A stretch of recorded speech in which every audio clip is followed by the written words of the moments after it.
All right, there we go. All right. Morning, Lou. So again, again, I'd like to welcome everybody to our Florida Outreach Center for the Blind monthly workshop. My name is Jason Goldfield. I'm the assistive technology instructor here at the Florida Outreach Center for the Blind. For those, I realize we have several people calling in today from outside of our local area, which it's wonderful to hear that. And we'd like to welcome everybody. We are located here in West Palm Beach, Florida. For those who are not familiar with our facility, we're a full training facility offering a variety of classes and outreach programs for the visually impaired adults. So that's just a little bit about myself and our center. We are proud to have with us today a prominent guest speaker today. And with the introductions, I'd like to have Dixie Theory, who's our office assistant, to actually read a short bio on our guest speaker. And his name is Mr. Earl Harrison. So, Dixie, take it away. Okay. With almost 30 years experience in the assistive technology industry, one of Harris's best known accomplishments dates back to 1997 while working for Hunter Joyce, the originators of the JAWS screen reader. It is then Harrison became known as Dr. JAWS because his was the voice the user heard upon closing the CD-ROM drawer while installing what would become the world's leadest screen reader. After the formation of Freedom Scientific with the merger of Hunter Joyce, Lazy Engineering, and Arkenstone, Harrison filled numerous roles such as tutorial developer, distance learning project manager, and regional sales manager. From 2001 to 2005, Harrison worked for the state of Minnesota as an assistive technology specialist for the state's Tech Act project, during which time he trained hundreds, if not thousands, of Minnesota employees in the areas of disability awareness, assistive technology, and web accessibility compliance. In June of 2005, Harrison founded his own company, Triumph Technology, which quickly became known as the first US-based company to modify off-the-shelf mainstream technology for use by people with visual impairment. At the end of 2017, after 13 years of providing adaptive technology solutions for thousands of people around the globe, Harrison decided to close down his business and accept a position as regional manager for one of his suppliers, HIMS Inc. Harrison continues to enjoy his work providing what is arguably the world's most sophisticated blindness technology solutions, while at the same time continuing with his advocacy work in the area of Braille literacy. He is also an accomplished musician who still performs professionally on occasion. All right. Thank you so much, Dixie. Really appreciate that. Before we have Mr. Harrison speak with us today, I'm definitely looking forward to his presentation, and we appreciate him coming today and joining us here for our workshop. I'd like to kind of go over some house rules here on the Zoom platform network. For those who are familiar with Zoom, I'm sure you've heard these rules many of times. Right now, currently, everybody is muted, and we'd like for you to stay muted, please, to cut back on background noise and other such disruptions. We will have time for questions and answers during the session, if not during after his presentation, and we will use the raise your hand method. For those who are already familiar with these rules, I'm sure you already know what to do based on the method that you've called in here on Zoom. For those who are not familiar with those rules, we will go over with them. We will go over them at the time of our question and answer portion of our presentation. So, with that being said, Mr. Harrison, I believe the floor is all yours. Welcome. Okay. Thank you very much. Okay. Well, maybe you can help me out here because I'm wondering. I know there are several people here on the phone, so this won't make a difference to them. But are there sighted spectators here who would benefit from video, or are we going to go strictly audio here today? I think because I'm not for sure because we have so many people joining us from outside of our area. And I think just to be on the safe side, let's just do strictly audio if that's okay. Okay. Yeah, that's fine. So now I don't have to get any clothes on. So All right. that's Yeah, great. there you go. Absolutely. Thank Um, you. I'm kidding. I put a shirt on, but I still have my sweatpants on. So, because that's what you do in pandemic times. How you doing, everybody? My name is Earl Harrison. I am based here. I may work for HIMS, who's located in Austin, Texas, but I myself have been all my life, most of my life, except for the glorious 4 years I spent in Florida. I've been a Minnesota resident, and here is where I am today, in Minneapolis, in where we got, yes, it's true, on October 20th, we got 7.5 inches of snow. So we're not too thrilled about that, and I'm not venturing out too much because as I was getting winter ready, helping a friend of mine out with one of her, with her annual, putting away of the patio furniture and things like that, I actually misstepped and threw out my back. So there's not a whole lot of motion going on up here, and not a lot of going out in the snow and the ice these days. But the reason I mention that is because I know that we're supposed to be talking about blindness and low vision technology. And because of the newly self-imposed weight restrictions, I did not hoist a Go Vision or a Lifestyle HD video magnifier system up onto a table for you today, but I will briefly touch on them. So HIMS has been around. Well, HIMS has been around since before we ever heard of them in about 2004, when they became known through their distributor at the time. If anybody remembers GW Micro, a company for whom I was a dealer, and who I had a great deal of respect for, with the Window Eyes applications and all the hardware solutions that they came out with over the years. My first HIMS device was a Braille Sense. It was my first ever demo unit that I had purchased following my leaving the state of Minnesota and started my own company. And my wife and I had always had a heart for the deafblind community. I myself being considered deafblind, because of the total vision loss and a significant hearing loss. And I was really thrilled to find out that, and nobody told me this could be done, I could actually plug a USB keyboard into the device, and because there's an LCD display on it, it could be used as a face-to-face communication device for a deaf-blind person.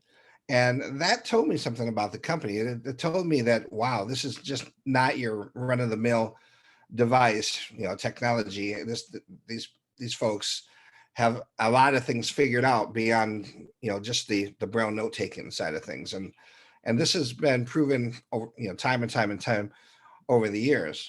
But I actually ran my own company, as the bio which I wrote said earlier, from 2005 until 2017, when I passed the HandyTech torch. I was the dealer for HandyTech Braille displays for 13 years.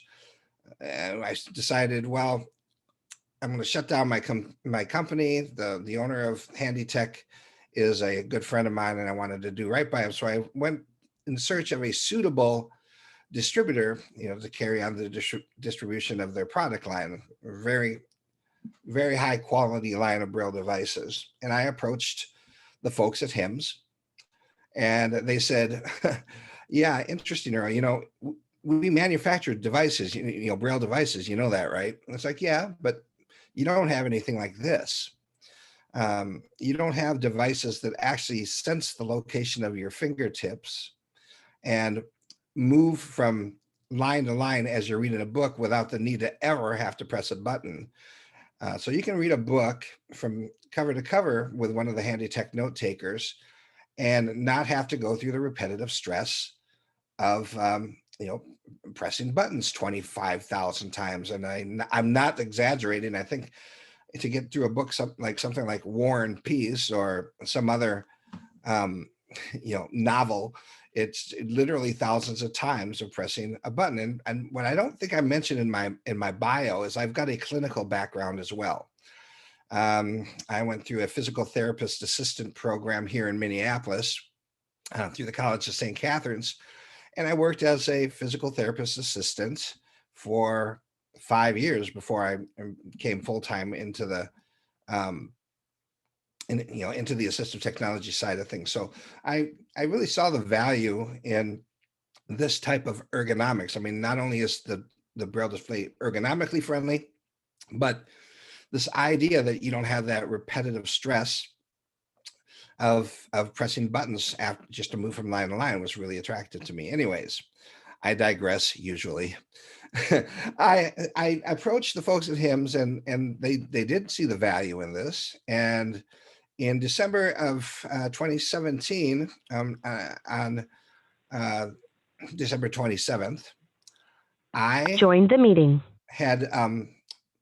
I had passed that baton over to HIMS for HandyTech to become I had helped them finalize that deal, and I was out of a job. I just closed down my company, and I really didn't have any idea what else what the future was going to have to hold. And I didn't have a lot in cash reserves, so I was, as you can probably imagine, a little concerned. But later on that day, I got a call from the general manager asking me, or actually the sales manager, saying, "Hey, I have an idea. Why don't you come work for us?" And I said, "Oh, I don't know, staying at home, being unemployed, not knowing where." Yeah, okay, I could do that. So on January 1st, 2018, I found myself sitting in the Austin, Texas, in the corporate headquarters, and getting my training on becoming a regional manager for HIMS. And that's where I remain today. And I do love the technology so much that, oh, by the way, that things have changed though with the HandyTech stuff, because as of June of this year, HandyTech decided, and they renamed themselves Help Tech. And I'll tell you why. They were getting several phone calls a day in Germany from people who are looking for like telephones, because handy in Germany implies cell phones or telephones. Did you know that? I didn't know that. So they didn't know that when they came, when they'd been HandyTech for a number of years, but they decided to change it to Help Tech, but keep the HandyTech name brand for the Braille displays, because the trademark, because it was so recognized globally. But at the end of June, they just decided that they were going to go a different route. And now HandyTech devices are actually being sold by a company called Dream Vision Group, and which is run actually by the guy who brought me on to HIMS, who's left HIMS. And he's, they're selling the HandyTech devices. We are no longer. And that's okay, because that same guy, the guy used to be our VP of sales, Damian Pickering, is now also the HIMS dealer for the state of Texas. So you see how we all kind of, we move on, but we don't move very far. We just, we all know each other. We all, it's kind of like this assistive technology is like this little dysfunctional family. We all know about dysfunctional families, right? I know I do. But I only mention this because I have actually put my money where my mouth is. And the products that I'm going to be showing you today, the ones that I use in my everyday life, um, I actually purchased for myself because I decided that even though the company was providing me with all this wonderful technology to go show people and demonstrate and to test and to use it at will, I wanted to have something in case I ever left the company. And I could have bought anything. I could have bought a humanware product or a Freedom Scientific product or one of the new cool offerings from APH. But I chose a Braille Sense Polaris, and I chose a Q Braille. And of course, I didn't do this all in one day. I acquired one year and another one Joined the meeting. the following year. But the reason I mention this is because um, as of the Patty? a week from today is going to be my last day with HIMS, and Joined the meeting. I'll be embarking on a new career as a technology rehab instructor for an organization, a rehab center here in Minneapolis. So, but I've got my technology already, and the things that I've selected would be a best fit for me in any future career. And so I'll kind of be stepping away from the sales side of things and presentations and doing one-on-one training with people who are newly blinded. So it presents a new challenge for me and a new chapter in my life. So with that said, I'm going to go ahead and talk briefly about the low vision solutions that we have, because while they're good ones, this isn't really where people are at HIMS are focused on the low vision side of things. We've got the Go Vision and the Go Vision Pro. They're considered transportable devices. They look exactly the same. The difference is that the Go Vision has, when it's in desktop mode, it has optical character recognition, so you can take a picture of a page and have it read back to you, but it's very much what the camera sees is what you hear back read. It's whatever's in the camera view. The Go Vision Pro actually has a secondary camera. It was strictly dedicated to OCR or to full page OCR. So regardless of what magnification level you are at, I mean, you can have it so you only see 5. If you've got enough functional vision, you can see 5 words on the screen.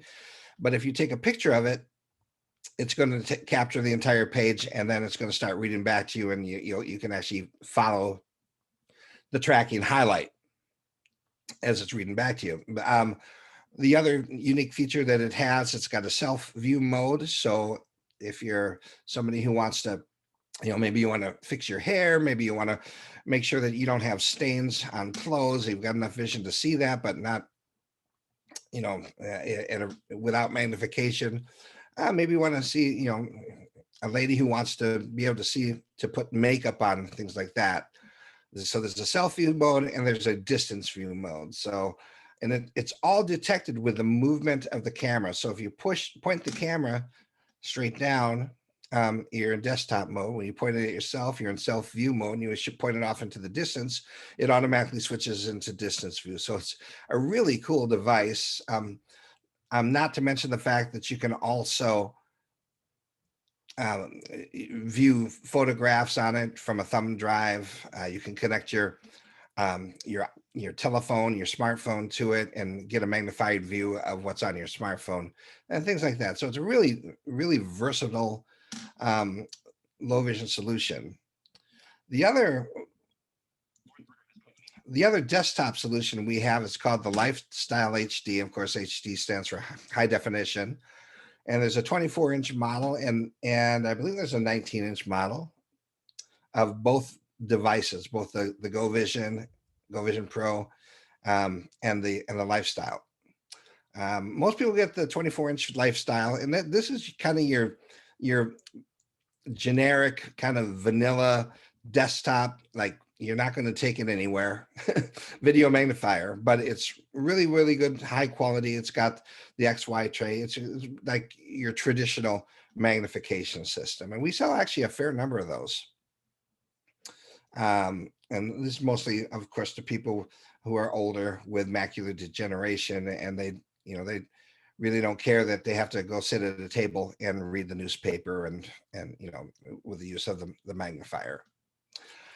But really, and we used to have a device called the Candy HD 5, and I say and the 4. I say used to because only recently those handheld devices were discontinued by HIMS, and I never know, and I can never understand why things are there one day and then the next day you're not, and then people ask me to explain it to them and I have no explanation. But the powers that be decided that they weren't going to make it anymore, even though we were selling tons of them. And that's just the way things go in the big city, I guess. We're actually, HIMS is actually owned by Salvis Healthcare. HIMS International is under Salvis Healthcare, and HIMS USA is under HIMS International. And of course, the parent companies are based out of South Korea. And this phenomenon of suddenly coming to the end of a product life is not unique to smaller assistive technology companies. By the way, Salvis Healthcare is a huge conglomeration, actually traded on the stock market in South Korea, and we're basically a subsidiary of them. But I remember when I was selling PDAs that I would configure with products like Mobile Speak, if you guys remember those days. I was buying these Dell Axims up 50 at a time. One day I called to place my order, and I'd only placed the last one probably 2 weeks before then. And I was told that the Dell Axim was no longer. So we run into that kind of thing in this industry all the time.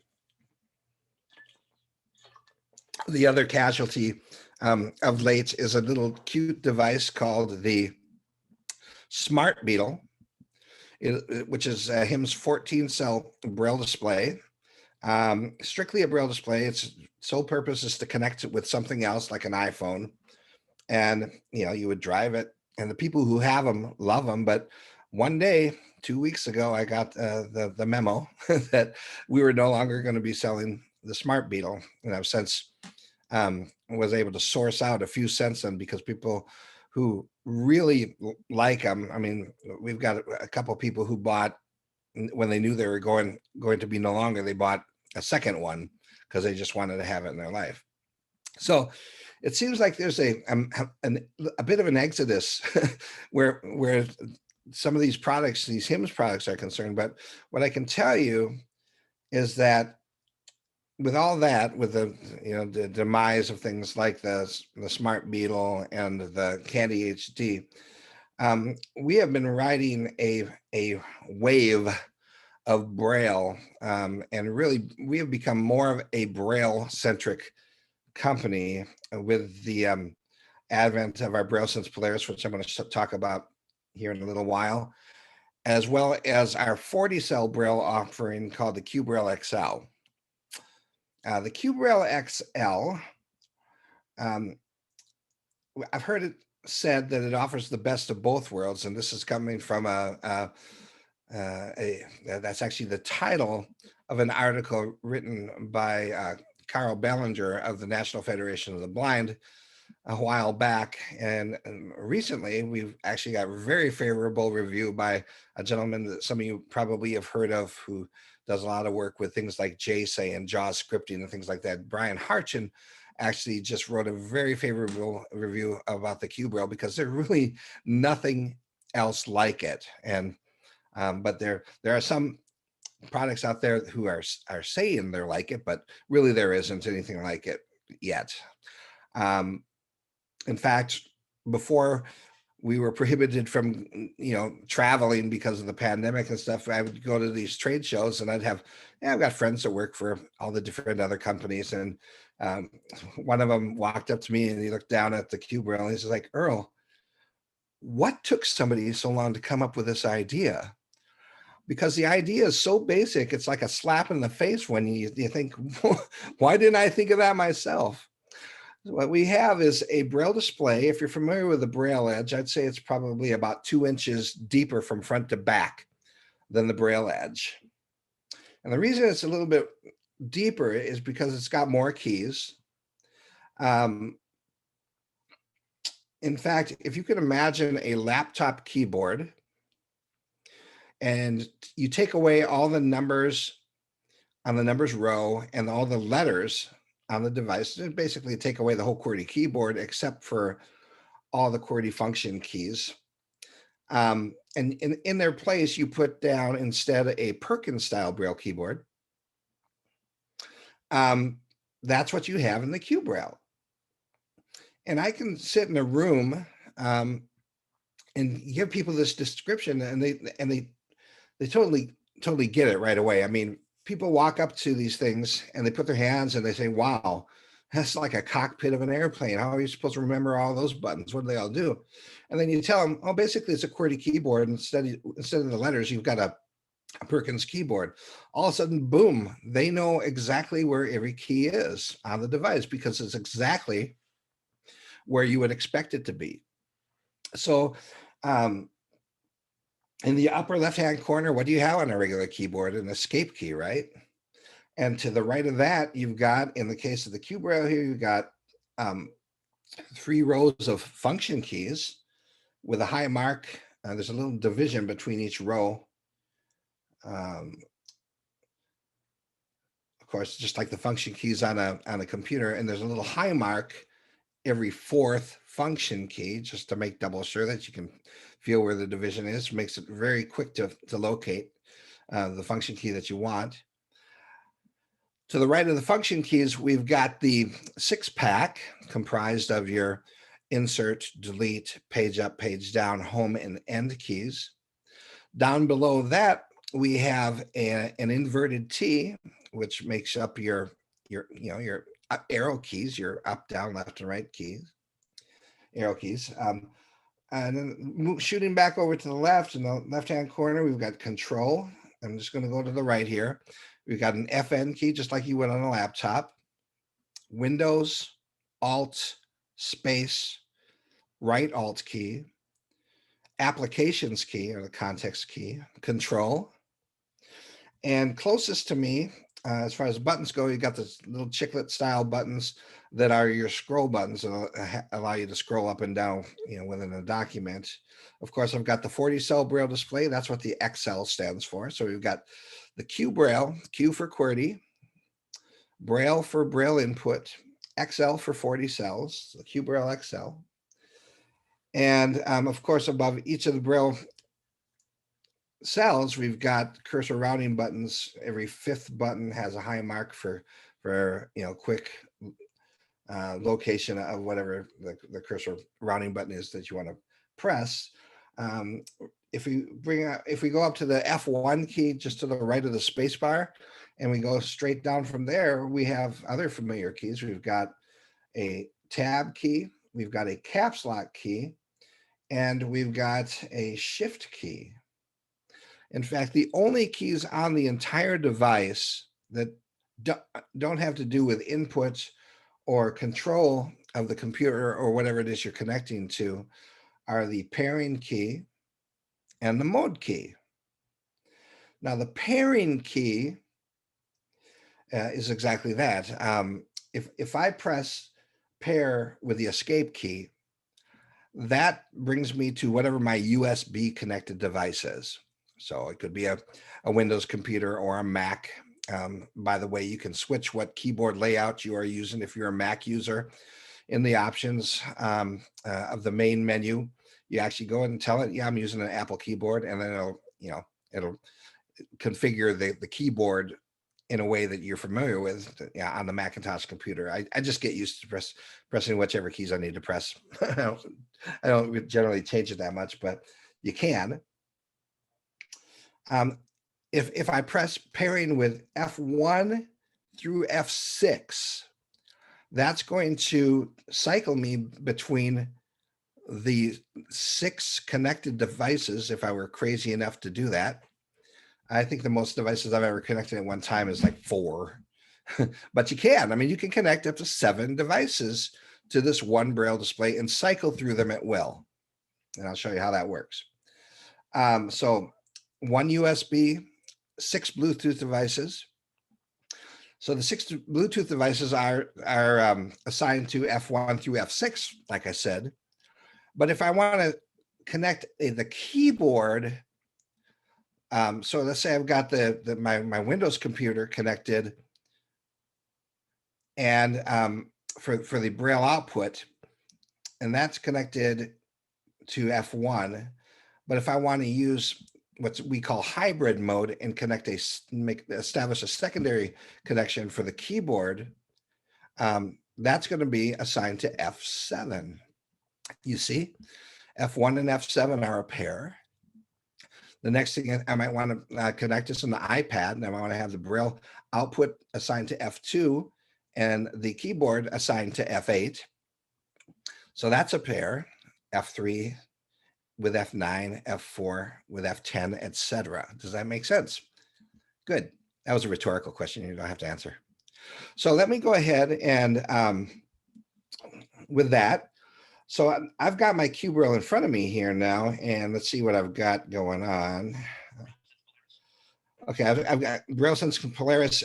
I've actually got the BrailleSense Polaris showing up on the screen of my laptop computer because I didn't know if we are going to have anybody wanted any visual stuff. So I've got that going on. And all I'm doing is Alt-tabbing just like I would on a regular keyboard.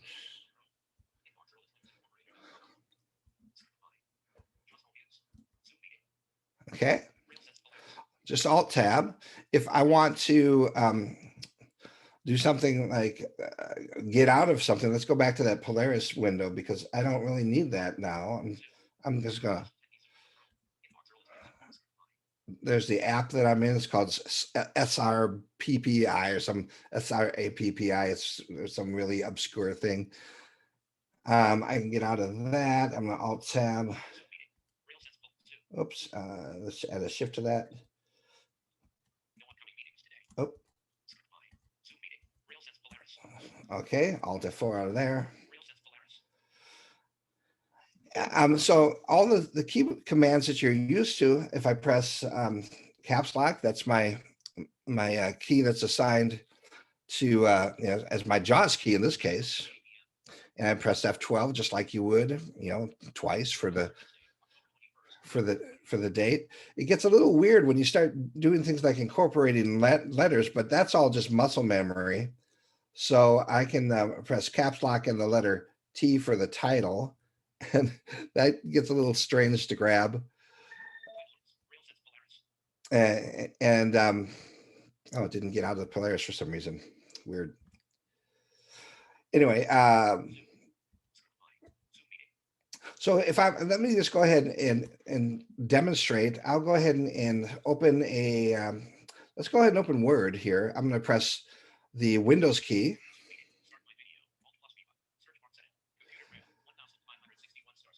And I'm going to just press the word Word and press enter on that.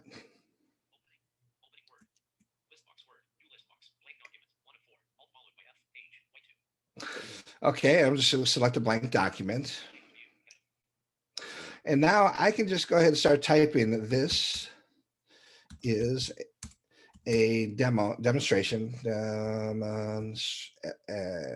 STR8, and I'm using kicking and screaming UEB Braille because I'm still getting used to it, of how I can type in contracted Braille, IN sign, CON sign, TRACTED sign, or BRL, and have it show up as text on my computer. ER sign. Let's see how I did. Oh.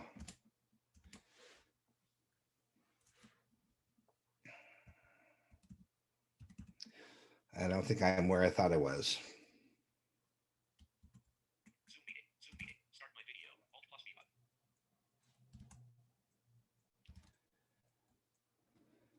Bear with me, folks. Only during a presentation does this stuff happen. Oh, I was in hybrid mode.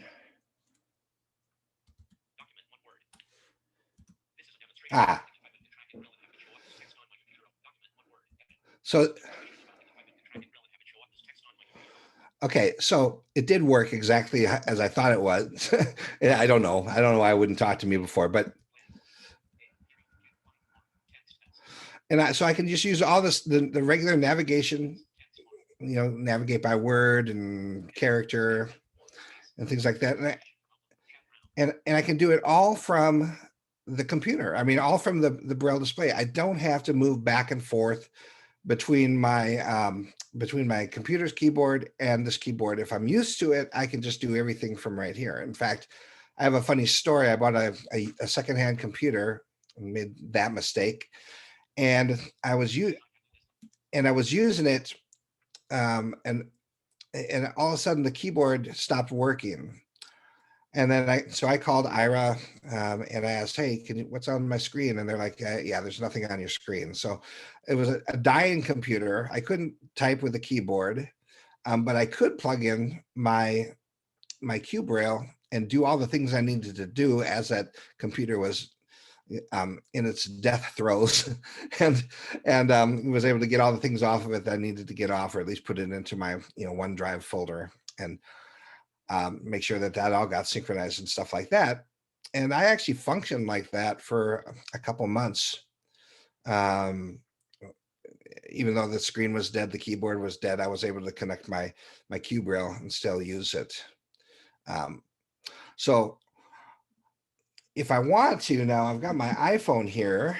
It's funny, my wife is out on a work site, and she just ordered DoorDash, and we share an account. So I'm getting all these messages about her lunch, and I'm very envious.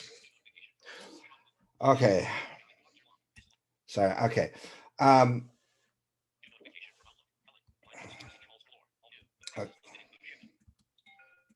Excuse me for a second. I keep getting a lot of chatter from my screen reader, so it's still distracting.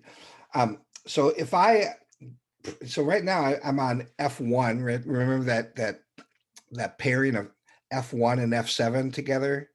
If I press pairing with F2, calendar, Wednesday, October 21st, 40 notifications. Oh, Chad just left.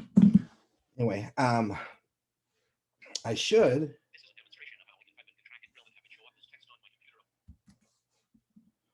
Okay, I just pressed and released F2 with pairing. Google Calendar, when? And Google Calendar. Unexplainably, it's not working. Oh, it does. It says pairing mode. Calendar, Wednesday, October 21st, 40 notifications.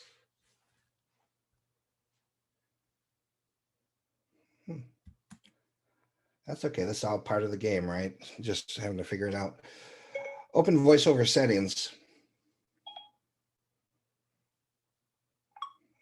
Settings. Learn more. Voice. Speak. Verbosity. Voiceover recognition. Audio. Commands. Activity. Rotor action. Typing. But always navigate images. Large caption. Double tap timeout. I'm looking for a Braille. Activity. Command. Audio. Verbosity. Voiceover. Braille. Braille. Output. Contracted. Button. Input. Braille tables. 1. Status cells. Equate. Show on screen keyboard. Turn pages when penning. Word wrap. On. Alert display duration. Ignore chord duration. Auto advanced duration. Choose a Braille display. In progress. Selected. Braille DGE00579. Not connected. Button. Oh, I don't Selected. know. Braille DGE00579. Let's see if we can get connected now. Selected. Okay. DGE00579. So now I am connected. Apparently, I wasn't. Generally, it'll just automatically connect, but it didn't this time. But I can use all those familiar commands that you might be used to with other Braille displays, like space H to go to home, space H twice to bring up the App switcher. App switcher. Settings. Active. Actions available. Settings. Messages. Calendar. Google Calendar. Active. Facebook. Active. Okay. Mail. Active. All these things. And space with Calendar.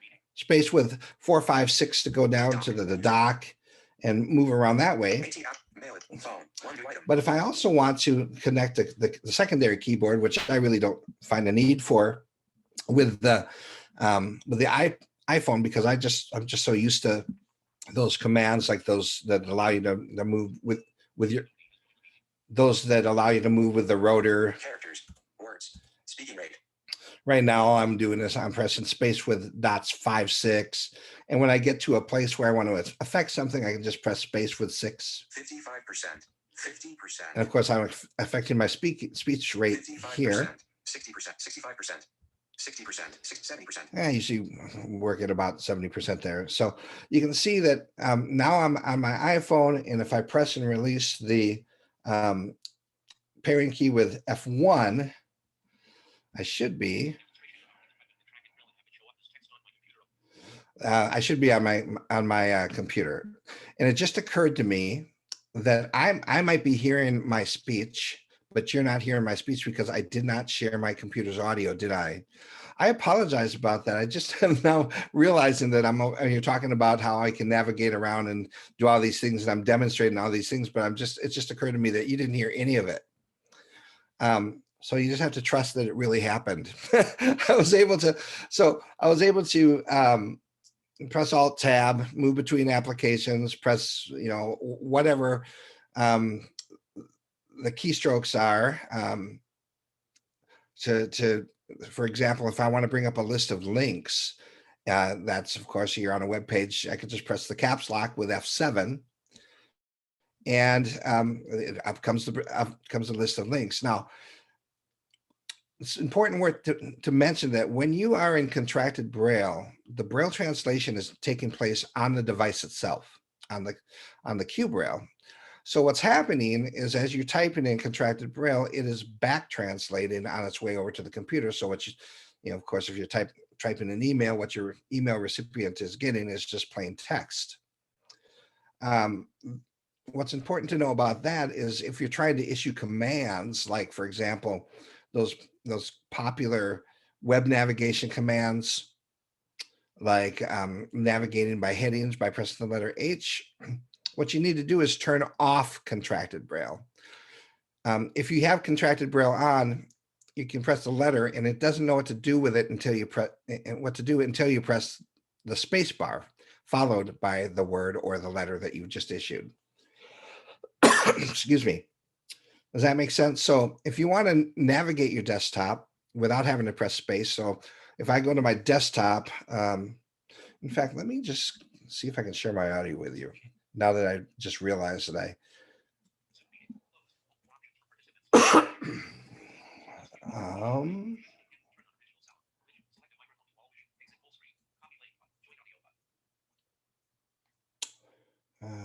join audio button. I just don't think I better take the time to do it. It is enough to know that I was able to go back and forth between the computer and the iPhone just by pressing pairing with F1 to go to my computer, pairing with F2 to go to the iPhone. Okay. So with that, I'm actually going to put the Q Braille aside. And again, I apologize. You guys did not get the audio from my computer. I should have shared the audio. And it's just one of those oversights. What I'm going to do now is, since I'm going to unplug the Polaris from the computer, because I'm not showing the screen for the Polaris, but okay.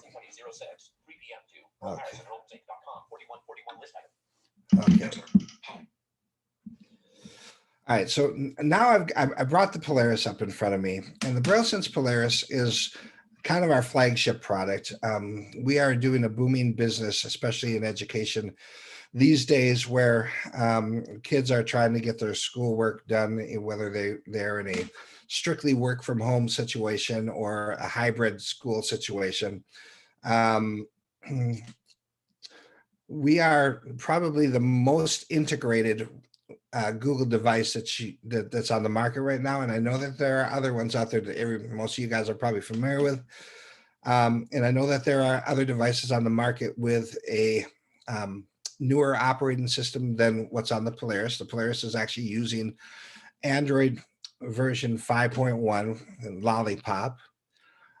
But the reason that we stay with Lollipop is because we already did a lot of the things that our competitor needed to be able to do. And that's why they chose to update to the later operating system. It made sense for them, but what it didn't make sense for us is to blow all of our development dollars on supporting all of the applications and all the things that we've done for the Polaris over to the later version of Android, just to say that we could, and that would have taken about a year to do, and we just decided it's just not, what people really want is functionality. And although I think, yes, it is important, it'll become more important over time, excuse me, to have a newer version of Android. But what we wanted to do is provide the most functional experience, especially in education and professional settings as we could. So this thing is a powerhouse. I'm going to go ahead and turn this up a little bit here. Screen dim. Voice volume. Voice volume 10. Voice volume 10. Let's turn up the Main volume 16. main volume as well. I think that should be okay for you there. So the BrailleSense Polaris is, like I said, an Android-based device, but because it's based on earlier iterations, the command structure is based on earlier iterations of other BrailleSense products like the U2, which is still selling like gangbusters for us. It's a great note taker. It's just kind of hit the wall with a lot of the online stuff. But as far as note taking functionality, people just love it. It's very solid. It's less expensive than the Polaris. We still sell a fair number of those. But the Polaris gives us access to all the applications that HIMS has developed. Of course, I'm in the main menu right now. And it does it in kind of a Windowsy way, because remember, all the previous versions of BrailleSense were based on Windows CE, stands for Compact Edition of Windows. So what they've done is they've taken this Android device and given it kind of a Windows feel. So when I press the F1 keys, we got these little keys, F1 and F2 are to the left of the space bar, F3 and F4 are to the right of the space bar, these little flat keys. Every time I press F1, that's always going to bring me to the main menu. Every time I press F2, it's always going to bring me into the menu system for the application that I'm in at the moment. For example, F1 is kind of like your Windows key, and F2 is kind of like what your Alt key used to be in Windows. It, brings down the menu bar. F3 is the tab key. If you add space to that, it's a Shift tab. And F4 is the close button. So if you're drilling down into a menu system, you press F4, it'll back you out one level at a time. So here in the main menu of the Polaris, and maybe I should give you a little physical tour of the Polaris, just kind of verbally. Let's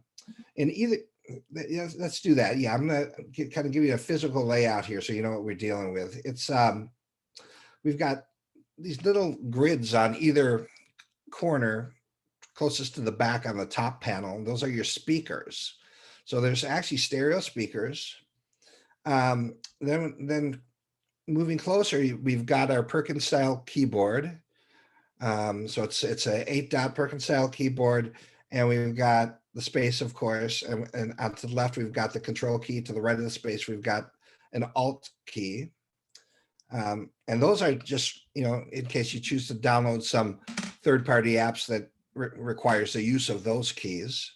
Between dots 1 and dot 4 on the keyboard, we've got an LCD display And remember earlier, I was talking about how that can be used um, so, to as kind of a communication device. Plug in a simple USB keyboard, and you can actually flip the display so the person sitting across from you can see it. And if you're plugged in and you're communicating with a deafblind person, the sighted hearing person, of course, can see it on the LCD screen and type what they want to communicate to the deafblind person. And the deafblind person, of course, can see it on the braille display and type back to what the sighted hearing person is looking at, and communicate all day that way if you want to.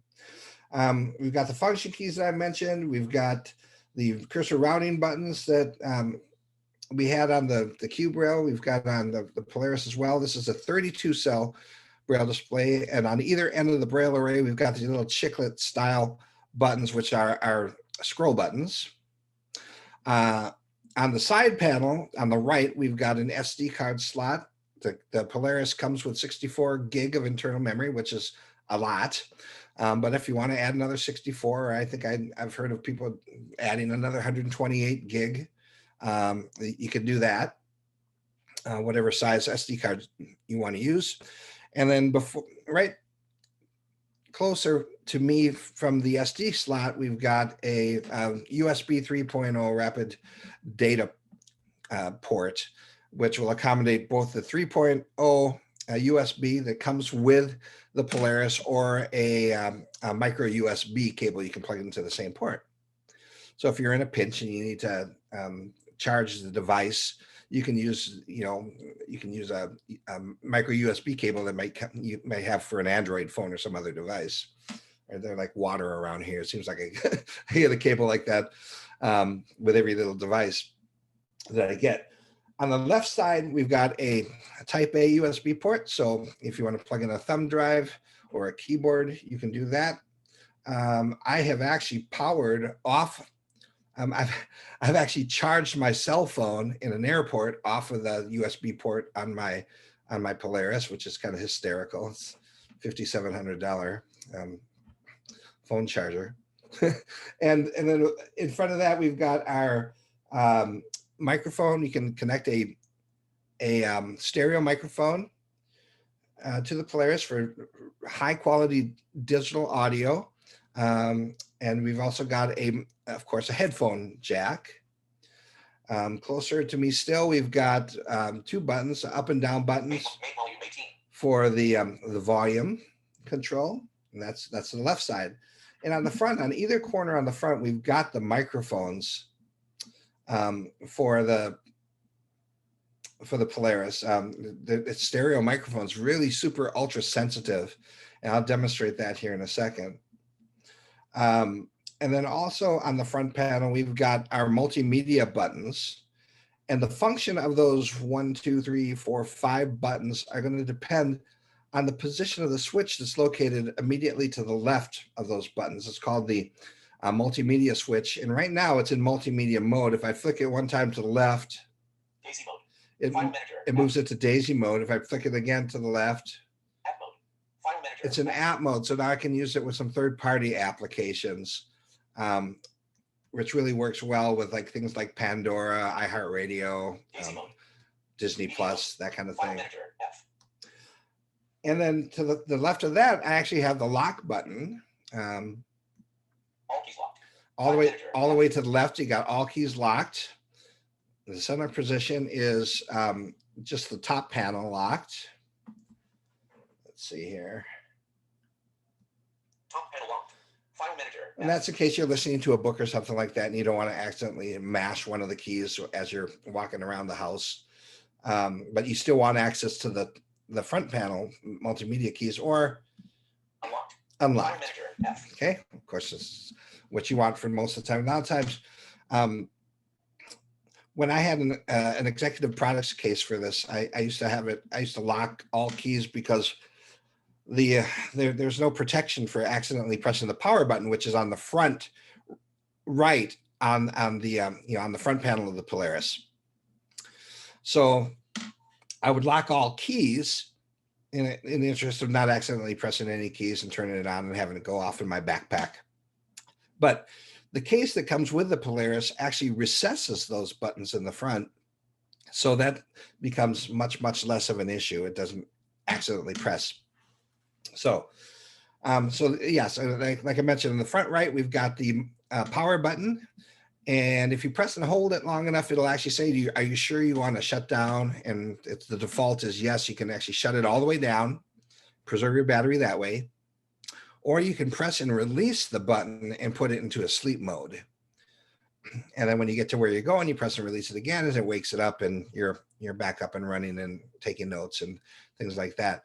I liken it to my phone. When people ask me what they should do, I say you should, if you're like me, at the end of every day, I put my phone on the charger. It's the same with my Polaris, and I might restart my Polaris once a week or something like that from a cold start. But let's go ahead and take a look at.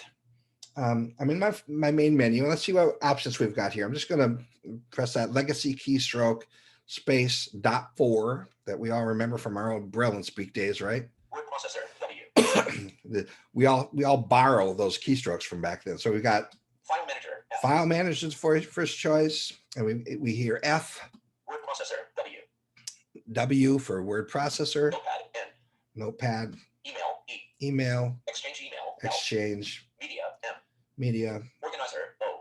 Okay. Web tools, B. Extras, X. So if I want to open any of these applications, I just press the hot key. Let's go ahead and press, let's just press N for Notepad. Top of document. It brings me to the top of the document. Now I can just go ahead and type again. This is, hey, except you guys get to hear it this time, a demonstration. SDRATION. I missed my ION sign. AITION sign, you guys. Demonstration of how to type. Oops. Type in contracted Braille. I'm trying. Braille. Contracted. Braille period. So what I could do at this point is I could just go ahead and save this to the flash disk. And but let's try something a little bit different here. So let's say I've finished my work.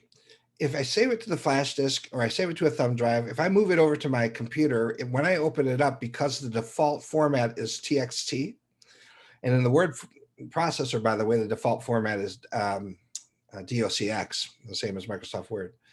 It's going to come up. It's going to already be associated with those file types. And I don't have to do anything to translate the Braille because all the Braille translation takes place on the device.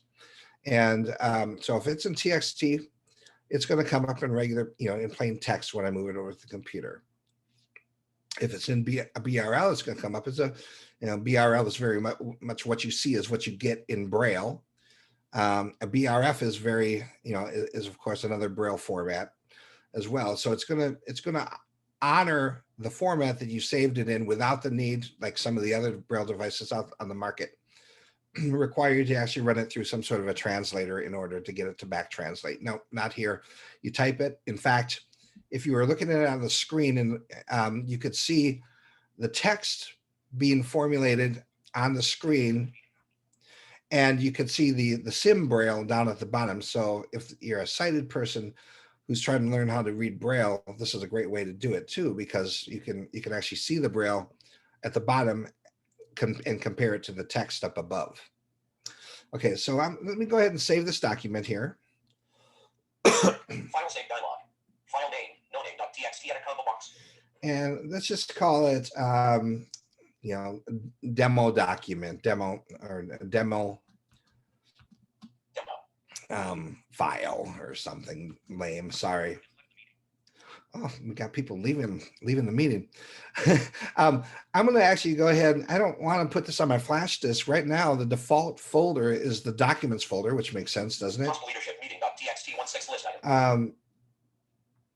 I'm going to press the backspace here. Documents folder 931 list item. And I'm just backing out one level at a time. Flash disk 13 list item. So now I see here flash disk. I've got my SD card. Google Drive 33 list item. And what's this? I've got Google Drive here. So I'm going to press enter on Google Drive. Google Drive 3 list item.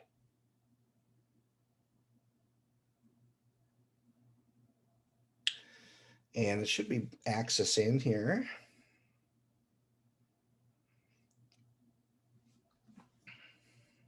Bible folder 211 Oh, list yeah, item. it is. I just have to. Backup folder 111 list item. Okay, so I see all my folders and things like that. I'm just going to set it here, place it right here at the root level of my. File name, demo file edit combo box, type, txt combo box. It's a TXT file. Confirm button. I'm going to confirm it. Saving. Save complete. So what I just did there, guys. 0. 100 demo file.txt. Done 1 files uploaded. Loading. Demo file.txt open. I just created a file and uploaded it to my Google Drive, because right when you create a Gmail account or a Google account of any kind, you get, oops, no, I didn't mean to talk to you, lady. No notepad. N. You get 15 gig of complimentary space, right? So I'm going to go ahead and get out of Notepad. Task name, email. Subject, read. Things to follow up from. RandySylvester.com. Tuesday, October 12th. File manager, F. I'm gonna go into File Manager. Now I'm out of my Notepad. I've just bailed out with a space Z. Flash list 1 list item. And I'm going to press G for Google Drive. Google Drive 3 list item. And Backup folder 117 list item. there's my backup folder. And let's see if I press the letter D here. Demo file.txt 1017 list item. There's the file I just created. So I can save directly to Google Drive, and I can open directly from Google Drive any of the TXT or docx files, and even if I want to work in Classroom. Backup folder 117 list. Bible folder 27. Classroom folder 317. There's Classroom. So if I've got a teacher and I'm in a Google school, for example, like a lot of universities are, and a lot of the K-12 schools are, they can share a folder with me. I can go in, locate the file that they want me to work on it, save my changes, and I can go back and forth. The teacher can bring it up then and make comments within the documents and correct my paper and things like that. So this is what I mean by Google Drive integration.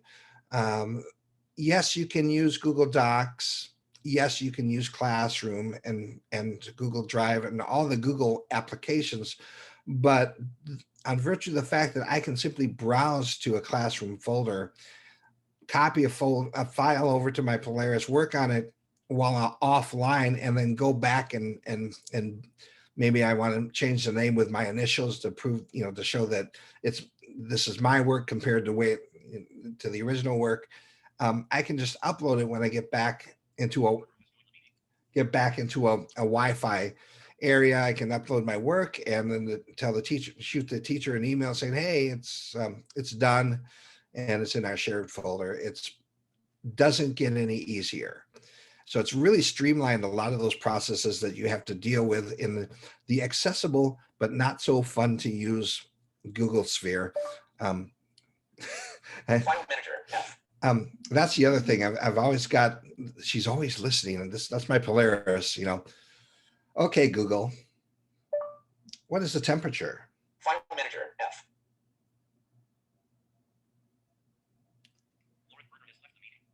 Oh, she's not talking to me. Yeah. Voice off. Turn that speakers off. Okay, Google, what is the temperature?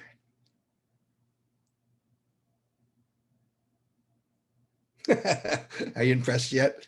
Usually it works. Usually she comes back and says, hey, I can ask it anyway, anything. I can ask it the distance between here and Chicago, Illinois, or whatever the case is. And it's usually a much more informative experience than what we're getting right here. Let me just go ahead. I'm going to go into an email, the email.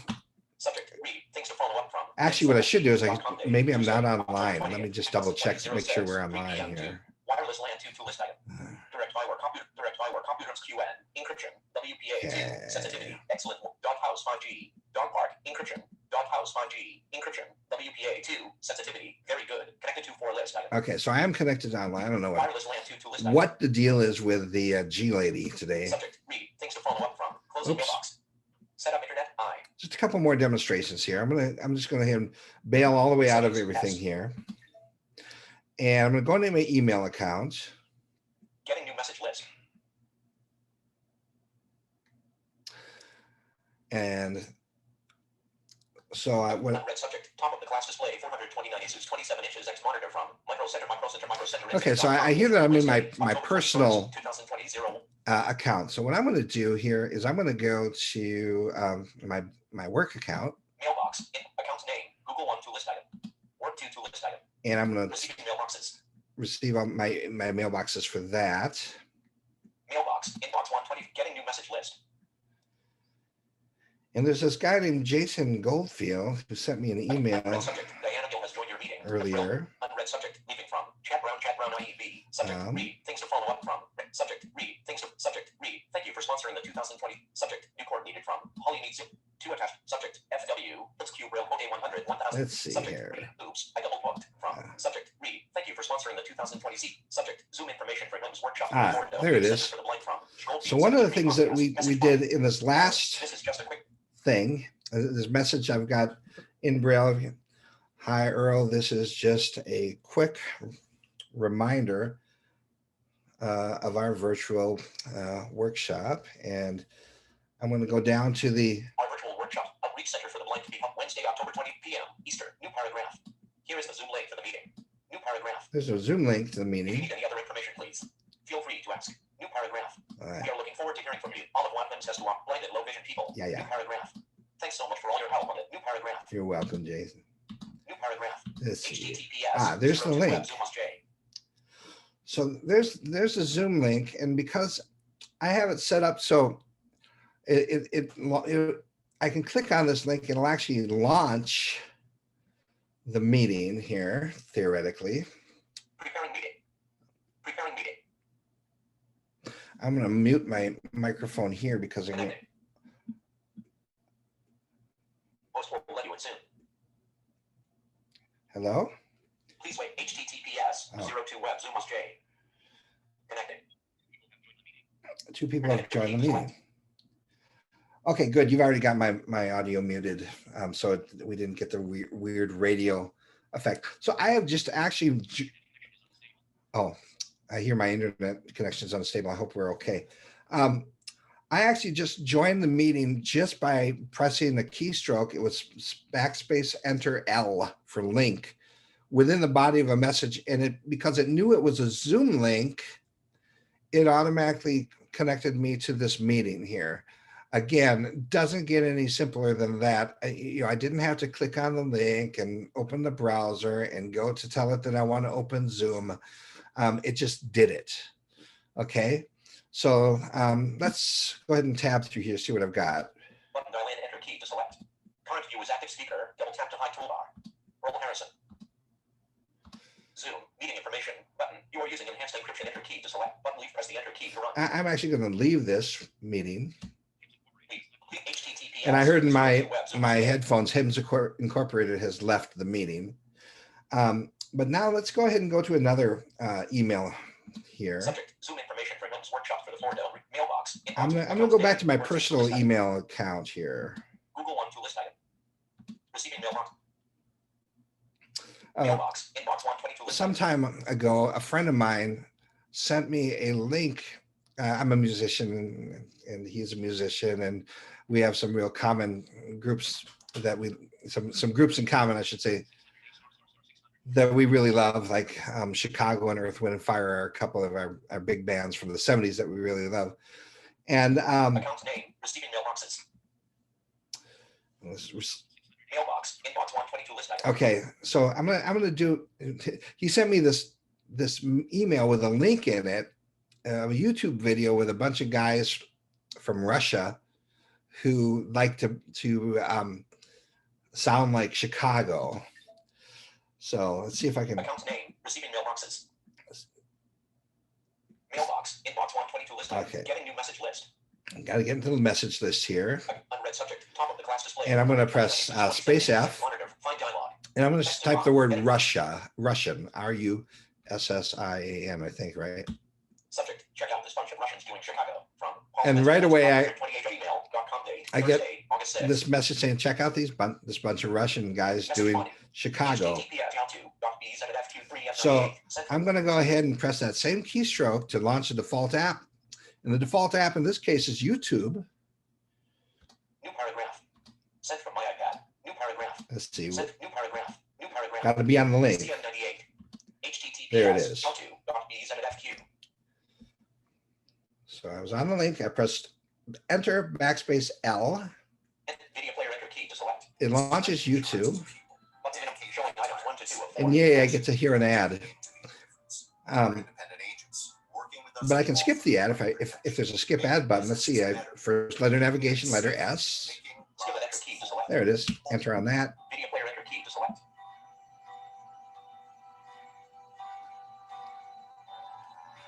And this is just the little speakers from my Polaris that you're listening to.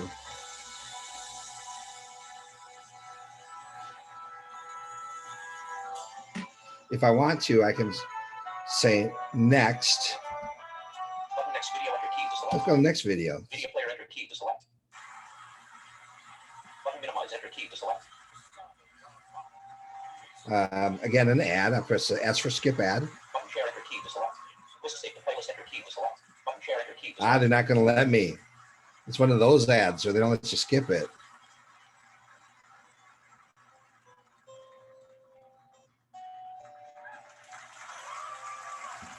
Button next video enter key to Oh no, select. it's actually the next video. Let's go to the Video next player video. enter key to select. You get the point. It makes it very, very simple to navigate Button your minimize enter key to select. YouTube. So I'm going to go ahead and bail out of here with the space Z. HTTPS. And I'm back to the email where I launched the link from. Dysfunction Russians doing Chicago from Paul Spencer Smith. Unread subject.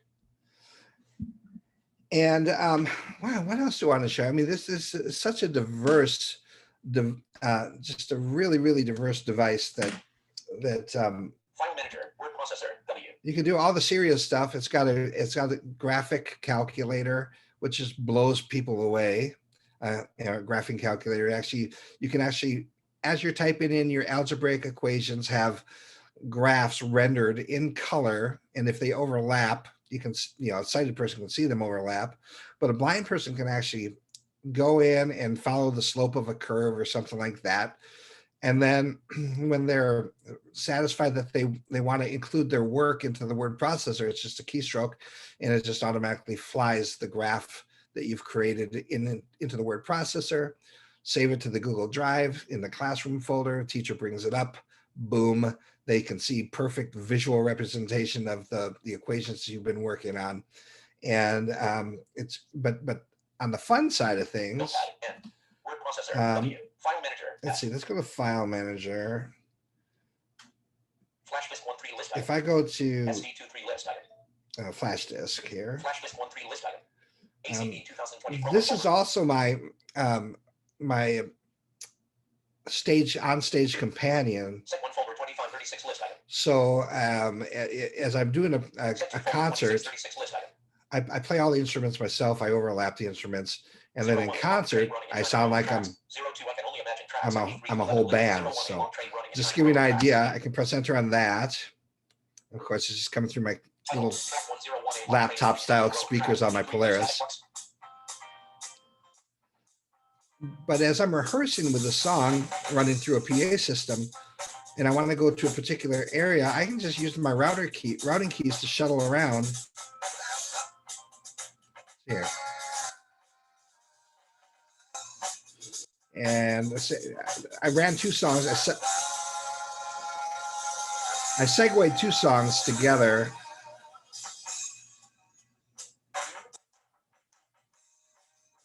And I'm just pressing the routing keys just to shuttle around. So it makes locating an area that I want to maybe focus on during a rehearsal 01A long train running in China Grove tracks. easy to get to. 01A long train running in China. Finally, there's a couple finallys actually. I'm gonna go ahead and go into all apps File because, manager, F. of course, we've got all the HIMS apps that we hear in the main menu here. The word processor, notepad. Oh my gosh, there's just so much stuff. APK keyboard. and I pressed the letter A from the main menu, and I opened up my all apps folder. This is where all my third-party applications live, like APK Pure, Audio Lab. Bard Mobile. Some audio editing things, Bard Mobile, Be My Eyes. Be My Eyes. I've got Go Read here, Zoom is in here. But the one thing that I was really impressed with a while back is that when Disney Plus came out, I was not able to use it. And I was told that because they don't have Disney Plus in South Korea, I'd still not be able to use it. But I've created a log file, which is a way of collecting data as you're trying to do things. I sent the log over to the main developer, and he was able to look at it and see what the problem was and fix it without himself being able to test it. So I am actually able to, in addition to all those deadly serious things that you need to do in school and email and using the scientific calculator and the whatever, the graphing calculator, all that, all that serious stuff, I can actually relax for a while and go do things like listen to movies. So I press D for Disney, enter on that.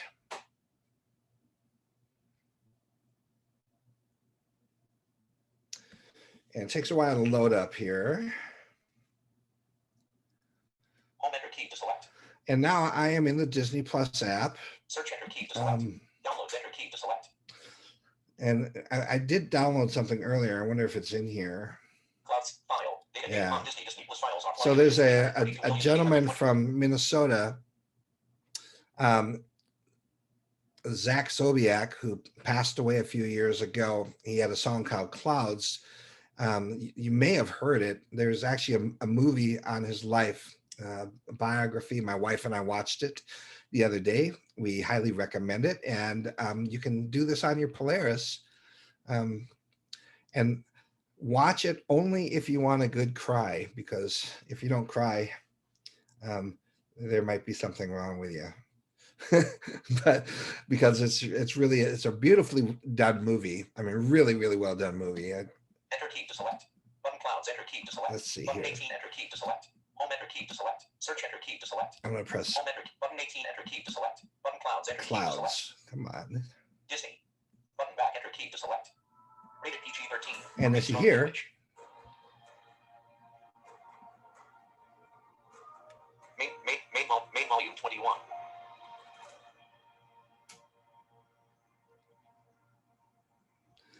come on. Fluffy white clouds over a town as seen from above. And of course, it's audio Clouds described. spelled out in cloud formations. And if you have it connected to an HDMI monitor, your sighted family members can watch it along with you visually. You can even share it over Zoom. I was really surprised to hear that. Well, actually, no, that does not work with Disney because of the copyright stuff. Anyways, APK Pure. I stopped the movie because I don't feel like crying. And I'm at this point going to go ahead and open it up to questions. And we're at about 124 my time. So, 224 your time. I did that in my head. Yeah. Okay. If you All guys have right. any questions, Sure. All right. The way we're going to do questions, and thank you so much for presenting everything. You did an excellent job. Trust me, since I teach technology, when we expect things to go perfectly right, and when it comes time for presenting, of course, things don't always go according to plan. So, but that's just the name of the game. that's right. That's right. So no big deal. But anyway, so all right. So we're gonna go ahead and open this up for questions. So the way we're gonna ask questions, Dixie, are you still here? Yes. Okay, cool. All right. So we're gonna use the raise your hand method, and so we'll kind of go over some of those rules again. For those who are familiar with Zoom, you've probably heard this a million times. If you're on the computer, on a Windows computer, you would do Alt Y for raise your hand. If you are using an iPhone or iPad, you're going to go ahead and go under the More, which is on the right-hand side under the More menu, and raise your hand is there. And if you're on the telephone, if you called in either the one touch method by dialing in or by dialing in directly, you're going to do *9. So with that being said, and if you're on a Mac, I believe it's Control-Shift-Y or Command-Shift-Y, excuse me. I've been told. So with that being said, do we have any questions? Any hands raised at this time? Not at this time. None, nothing at this Oh, time. hold on. Okay. Now we do. Hold on. Hands are going up. Betsy, Betsy, go I'm ahead. asking her to unmute. Okay. Okay, Earl, it's Betsy in Georgia. We've talked before, but I'm Hey, just Betsy in curious. Hey, have they ever come up with better explanations for using things on the Polaris, such as Facebook? I've given up on it because I never could figure it out. I'm not an Android user, and it was a big change for me to go from the YouTube Plus to the Polaris. And the manuals that HIMS puts out, honestly, just are not descriptive enough for me. Well, you know, and we don't do a whole lot to, and we really can't do a whole lot to, and we don't write manuals for third-party apps, right? So that's what you're downloading when you download something like Zoom or Facebook. But what I've discovered personally is that while Facebook app is somewhat usable, it can be challenging. So what I do instead is I just use the HIMS browser and I go to m.facebook.com to just access the mobile site, and that's a much better experience. Yeah, I might try that then when I get mine back. My Polaris has been out for a while because the motherboard had an error and it crashed on mine, and it's taken them a while to get it fixed. Oh no. Well, I haven't had it for several months now. So several months. Yeah, because the place that pays for it had trouble figuring out who to pay this time for some reason, and then I guess I don't know what's going on. But anyway, I love the product except for learning those apps that I used to use so well in the YouTube and the YouTube Plus. Yeah, right. I understand. You know, there's a group out of the Middle East called Natick. And on our website right now, they've got a Twitter client that feels very much like the Polaris user interface. You install it and it's $15. And we've got a lot of people asking that they do the same thing with Facebook. And indications are that they're working on that as we speak. So, hey, I mean, I'll buy it. But I love the product. I mean, I love the U2. I still have my very first Braille Sense product here. They hardly read the display, but I'm using it as a backup right now to do stuff I can't do. Oh yeah, you know, the U2 is a fabulous note taker. In fact, I just parted with mine somewhat grudgingly, but somebody wanted to buy it from me, and I sold it to them. And now I'm just wondering if that was a good idea. But I've got my Polaris. But thank you so much. You're welcome. Thank you, Betsy. Is there any other hands raised at this time, Dixie? No, not at time, but I wanted to ask, Earl, are you visually impaired? Yeah, I'm totally blind. You just seem to be, I mean, you really work well with all these instruments. Well, thank you. Yeah. You know, it's just for some people, technology is, it's almost, for some people, it's almost a religion. To me, it's not. To me, it's just like going to get a Polaris or a Braille Note Touch or a Mantis or a Elber. To me, it's just the difference between going to get one tool versus another. And I try to know as much about all of them as I can. Is there training involved if you purchase one of these, or is it user friendly? Oh, you know what? The help documentation that's on the Polaris itself is written by a lady by the name of Jenny Axler. She used to run the tech support department for HIMS, but for the last 7 years, she's lived in South Korea, and she is basically kind of the interface between the South Korea and the U.S. market here, and she does all the writing of the manual. So you've got a very technically oriented young lady from who used to live in Iowa, now lives in South Korea, and she does all the documentation, and she's very involved with the entire development process. So the online help, I think, is extraordinary. Of course, you can download any of our documentation from the website as well. And we've been doing webinars. Uh, and when this whole pandemic thing started, we just really got hot and heavy into the webinar thing. So there's lots of different topics that people wanted us to do webinars on that are archived on our website right now.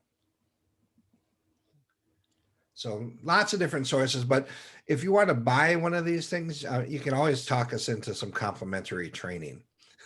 Oh, nice. Always. And did they Yes. have like payment plans and stuff like that? I actually went and found prices of the individual items and posted it on my notes, but do they have like Yeah, payment so plans?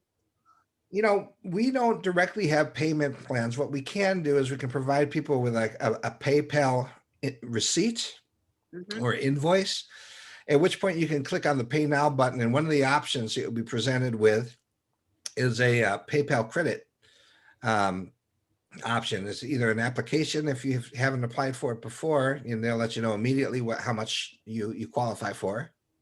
I actually purchased both of my devices on PayPal credit. I paid like $1,000 down, and then I split it up over 6 months to pay the rest, because it's 6 months, same as cash terms, so there's no interest Nice.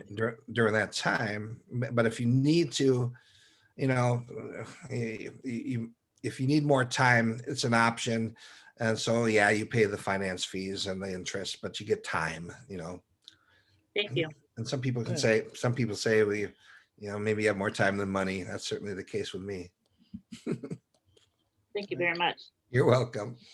Yeah. Actually, I have a question for you, Earl. You had mentioned, and I know this kind of diverts just a little bit from your from the technology piece of things, but I guess in a way it's kind of tied together. You mentioned that you're also a musician, Yeah. and what type of software do you actually use to collaborate your music together, and is that compatible, obviously, with the Polaris and the So, other note takers? the Polaris in and of itself, you can record wave files at 48,000 hertz, 16-bit stereo.